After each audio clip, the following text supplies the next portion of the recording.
Hey, good evening. It's Kathy Beatty with Divorce Support Anonymous. Thank you for joining me on Friday night. It's Friday Night Live when I come and speak into your life words of hope to help you as you go through the huge life transition of divorce.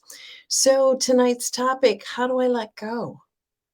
How do I let go? It's so difficult as we have a relationship that has been ongoing for decades in some cases. How do you let go? How do you make that transition to let go of the past and begin in the future? So, there are several resources that I have in doing that. In fact, I hold a life coaching after divorce and the book here where we use this book and we go through it for 10 weeks and we talk about all the details of our life to begin looking forward. So that's on April 12th if you're interested. Would love to have you join me. But the question is how do I let go? And so I want to talk about that tonight. And there's really only one way in which we can let go of the past and the spouse and his or her family and the life that we once had. And that is to believe that there is something waiting for you in the future. That's really the only way that I have found in my 17 years of working with hundreds of people that allows people to let go of the past. And that is to believe there's something good waiting for you in the future.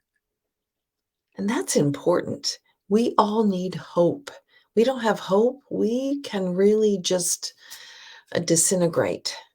We have to have hope. So we have to believe that there's something waiting for us in the future. And then we need to take a moment and be grateful for the season that has passed, that was. The good things, the good times. Maybe you had beautiful children from your marriage and your relationship. That is one thing totally to be grateful for. To be grateful for that season and what has helped me tremendously in moving forward in the past 23 years is believing and knowing that our life is in seasons. We don't get to keep anything permanently other than our soul and our relationship with God. But other than that, we go through seasons of life that we do need to let go of a lot. And so for us to look at our relationship and our past and say, I am grateful for that season of the good things that came out of that season. I am grateful. And gratitude always makes our world larger, always. And then next, ask ourselves, what's out there? Be curious of what can happen now. What can happen? And we can work toward all of those life goals and dreams that we perhaps have forgotten about because we spent so much time on a negative relationship. So be curious, what's out there? What can happen now? That's so important for us to consider. And then to believe that God has a plan that is greater than you can imagine. That is what I have found true, friends, for the last 23 years. 17, I've been working in the divorce world, but 23 since I went through my own life-altering divorce. But believing that God has a plan. And it doesn't matter how much you have messed up in the past. It really doesn't. God is not the respecter of persons. He longs to be gracious to you and to love you and to give you direction, to give you hope. And of course, Jeremiah tells us that, right? That famous verse that if you've not heard before, it's a good one to hang your hat on. For I know the plans that I have for you, says the Lord. They are plans for good and not for disaster, to give you a future and a hope. Wow. Isn't that encouraging to think about? Isn't that encouraging? And I love this next verse that He, God, who did not spare his own son, Jesus, but gave him for all of us, will he not also with him graciously give us all things that we need, all things that were anointed and appointed for our life to be, our goals, our dreams. I find that verse very, very encouraging. And here's, just a couple more to encourage you. You, God, keep him in perfect peace whose mind is stayed on you because he trusts in you.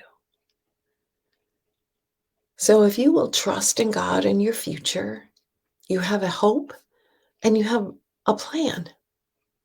And now it's a plan to be developed intentionally. And then finally, but they who wait for the Lord will renew their strength. They shall mount up with wings like eagles. They shall run and not be weary. They shall walk and not faint. It's incredible how encouraging the scriptures can be when we read them, when we try to apply them.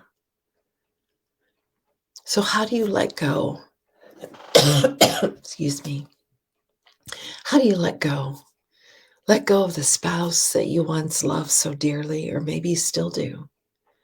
How do you let go of the past, of that life that you had, the dreams, the expectations that you had? How do you do that? How do you do that? You believe that there is something waiting for you in the future. A beautiful, beautiful life. And with your intentional application of your intentional effort, you're going to find it. And you're going to see that there is life beyond this divorce, and a beautiful life at that. So I don't know where you're at tonight, where you're stuck, whether you are proceeding with your life and doing great things, or maybe like was labeled tonight, you don't know how to let go. I hope these words have been encouraging to you. Reach out. Let's have a talk with you. I'm available. I don't charge anything to talk with you for the first hour. So connect with me. Let's get this healing started. This is Kathy Beatty with Divorce Support Anonymous, walking with you every step of the way through the trauma of divorce and after. Have a good evening.